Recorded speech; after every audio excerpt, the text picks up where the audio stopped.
Inilah Injil suci menurut Markus. Sekali peristiwa, Yesus mengajar di hadapan orang banyak. Katanya, "Beginilah hal kerajaan Allah. Kerajaan Allah itu seumpama orang yang menabur benih di tanah. Malam hari ia tidur dan siang hari ia bangun, dan benih itu mengeluarkan tunas, dan tunas itu makin tinggi. Bagaimana terjadinya, orang itu tidak tahu. Bumi dengan sendirinya mengeluarkan buah, mula-mula tangkai, lalu bulir, kemudian butir-butir yang penuh isinya dalam bulir itu. Apabila buah itu sudah cukup masak, orang itu segera menyabit, sebab musim menuai sudah tiba." Yesus berkata lagi, "Dengan apa hendaknya kita bandingkan kerajaan Allah itu? Atau dengan perumpamaan manakah kita hendak menggambarkannya? Hal kerajaan itu seumpama biji sesawi yang ditaburkan di tanah. Memang biji itu yang paling kecil daripada segala jenis benih yang ada di bumi. Tetapi apabila ditaburkan, ia tumbuh dan menjadi lebih besar daripada segala sayuran yang lain dan mengeluarkan cabang-cabang yang besar, sehingga burung-burung di udara dapat bersarang dalam naungannya." Dalam banyak perumpamaan yang semacam itu, Yesus memberitakan firman kepada mereka sesuai dengan pengertian mereka, dan tanpa perumpamaan ia tidak berkata-kata kepada mereka, tetapi kepada murid-muridnya ia menguraikan segala sesuatu secara tersendiri. Demikianlah sabda Tuhan. Saudara-saudari yang terkasih, sabda Tuhan yang diwartakan kepada kita pada hari ini berbicara tentang kerajaan Allah. Kita mungkin bertanya, apa kerajaan Allah itu sebenarnya? Yesus sendiri tidak pernah menjelaskan secara jelas definisi kerajaan Allah selain dengan perumpamaan seperti yang kita dengarkan hari ini. Kerajaan Allah itu seumpama orang yang menaburkan benih di tanah, dan hal kerajaan itu seumpama biji sesawi yang ditaburkan ke tanah. Dalam kitab suci, istilah kerajaan Allah merupakan terjemahan dari bahasa Yunani Basileia. Bagi orang Yahudi, kata Basileia sebenarnya berarti Allah yang meraja. Namun karena mereka merasa tidak pantas menyebut secara langsung nama Allah yang begitu kudus dan luhur, maka istilah Allah yang meraja diungkapkan secara lain, yaitu kerajaan Allah. Dengan demikian, arti dan makna kerajaan Allah bukanlah tempat seperti yang kita pikirkan selama ini, misalnya seperti kerajaan Majapahit atau keraton Yogyakarta. Kerajaan Allah berarti Allah yang aktif memerintah atau meraja di dunia. Saudara-saudari yang terkasih, sebenarnya arti kerajaan Allah dapat dijelaskan secara lebih tepat, yaitu dengan menghubungkan datangnya kerajaan Allah dengan melakukan kehendak Allah, seperti di dalam doa Bapa kami, "Datanglah kerajaanmu, jadilah kehendakmu."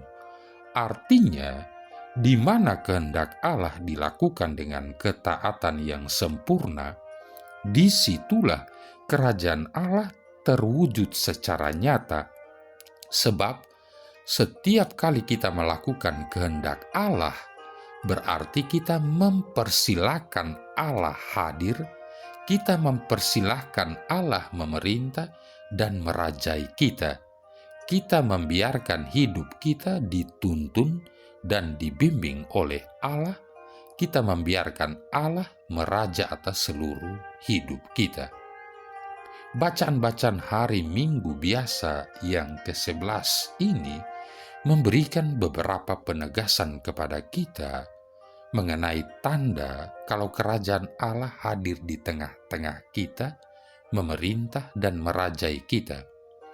Tanda yang pertama dapat kita temukan dalam bacaan kedua dari 2 Korintus bab 5 ayat 6-10. Membiarkan diri dirajai oleh Allah berarti selalu berusaha, entah di dalam tubuh, entah di luarnya, supaya kita berkenan kepada Allah. Hal ini menegaskan kaitan antara datangnya kerajaan Allah dengan melakukan kehendaknya sebagaimana diajarkan Yesus dalam doa Bapa kami. Kita akan berkenan kepada Allah kalau kita melaksanakan kehendaknya, sebab dengan melaksanakan kehendaknya berarti hidup kita dirajai oleh Allah. Allah kita jadikan sebagai raja yang kita hormati, kita sembah, kita taati dan kita laksanakan kehendaknya. Saudara-saudari yang terkasih, dari bacaan pertama Yehezkiel bab 17 ayat 22-24 dan dari Injil Markus bab 4 ayat 26-34 ditegaskan bahwa tanda kalau Allah hadir, memerintah dan merajai kita adalah ketika hidup kita bertumbuh, berkembang dan menghasilkan buah seperti benih yang ditabur, bertumbuh menjadi besar, berkembang dan berbuah. Tentu saja pertumbuhan dan perkembangan yang dimaksudkan di sini adalah dalam hal rohani atau keutamaan Kristiani, yaitu iman, pengharapan dan cinta kasih. Jadi, tanda kedua kalau kita dirajai oleh Allah adalah kalau kita bertumbuh, berkembang, dan berbuah dalam iman, harapan, dan cinta kasih. Saudara-saudari yang terkasih, selain itu, bacaan pertama dan Injil juga memberikan tanda lain. Semua tanaman tumbuh dan berkembang, namun tidak semuanya berbuah. Meskipun demikian, tanaman yang tidak menghasilkan buah masih tetap berguna, yaitu dengan menjadi tempat berlindung dan bernaung bagi burung-burung. Jadi tanda ketiga kalau kita membiarkan Allah hadir, memerintah dan merajai kita adalah kita mampu memberikan naungan, keteduhan, dan menghadirkan kedamaian bagi orang lain. Orang-orang yang berada di dekat kita merasa aman, nyaman, berbahagia, dan bersukacita. Namun yang seringkali terjadi justru sebaliknya. Kehadiran kita menjadi sumber masalah di mana ada perdamaian.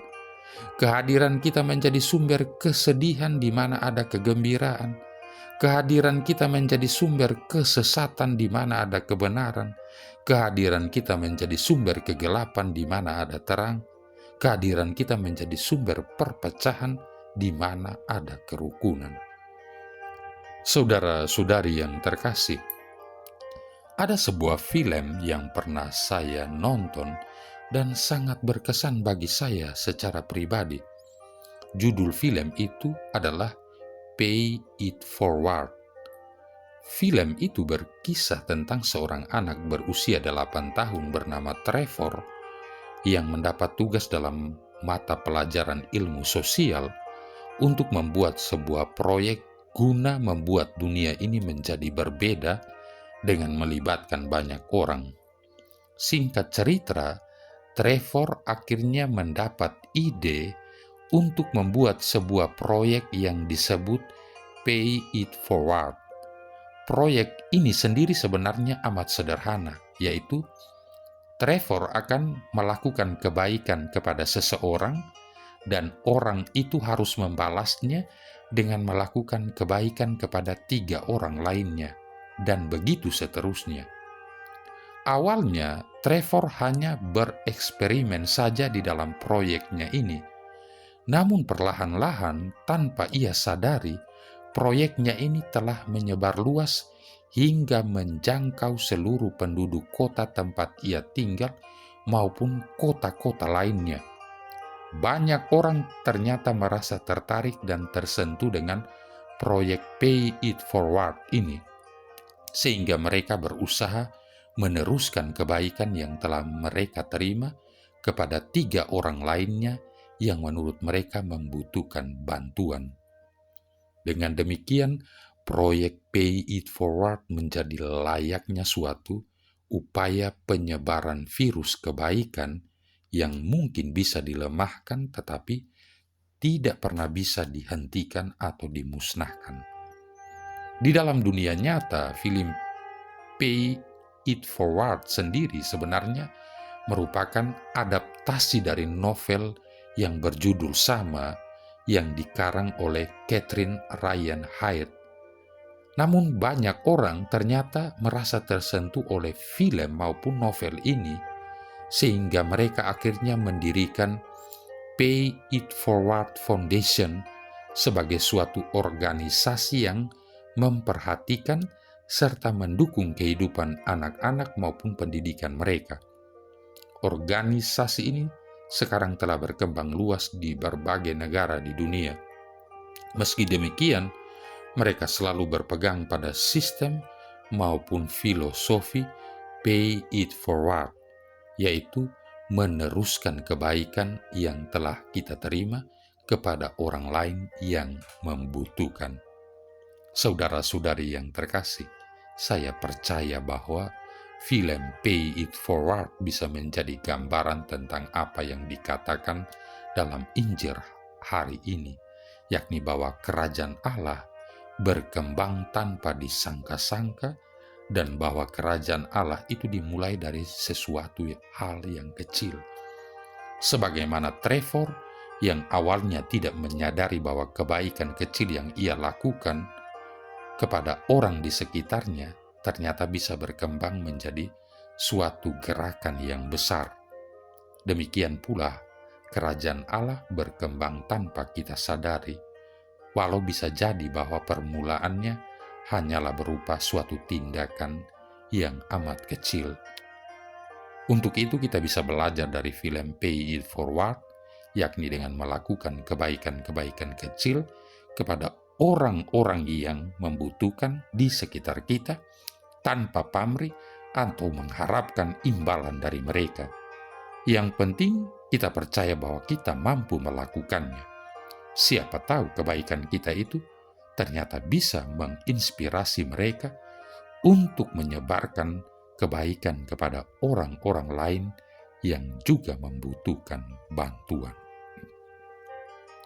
Marilah berdoa. Ya Allah, Engkau telah menaburkan benih kerajaan-Mu di tengah-tengah kami. Kami mohon, berilah kami kerelaan untuk ikut serta memperkembangkannya dalam hidup kami sehari-hari, sehingga kehidupan kami semakin diwarnai cinta kasih, keadilan, dan damai sejahtera. Dengan pengantaran Yesus Kristus Putra-Mu Tuhan kami, yang bersama dengan Dikau dalam persatuan Roh Kudus hidup dan berkuasa, satu Allah sepanjang segala masa. Tuhan memberkati kita sekalian, Bapa, Putra, dan Roh Kudus.